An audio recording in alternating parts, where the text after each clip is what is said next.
బిస్మిల్లాహిర్రహ్మానిర్రహీం. అల్ అలీయు 27.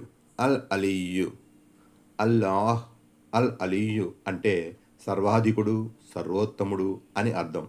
అన్ని విధాలా గొప్పవాడు, తగినవాడు అయిన వారికే అల్ అలీయు నామం శోభిస్తుంది.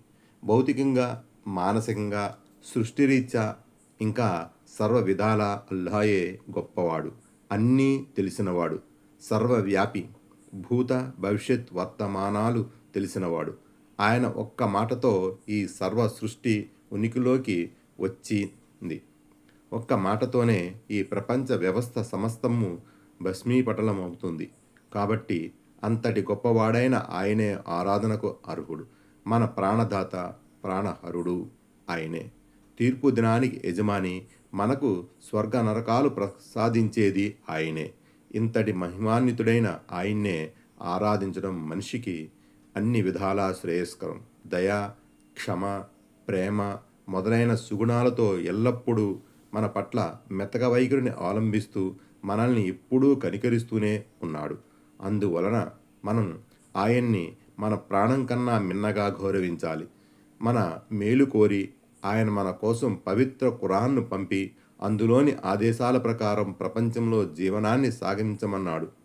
ఆయన్ని విశ్వసించి ఆరాధించే వారికి అల్లా ఎన్నో శుభవార్తలనిచ్చాడు.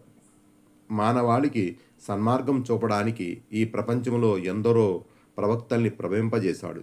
ఆ విశ్వప్రభు ఆ ప్రవక్తలకు వారి పరిస్థితులను బట్టి ఎన్నో శక్తియుక్తుల్ని, ఆత్మజ్ఞానాన్ని, ఇంకా మహత్యాల్ని ప్రసాదించాడు.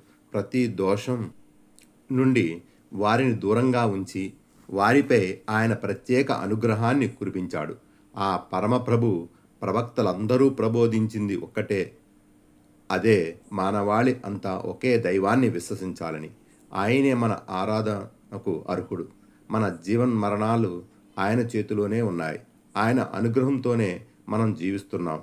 మన అవసరాలన్నిటినీ ఆయనే తీరుస్తున్నాడు. మరణించాక మనమంతా ఆయన వద్దకే మరలి వెళ్ళాలి.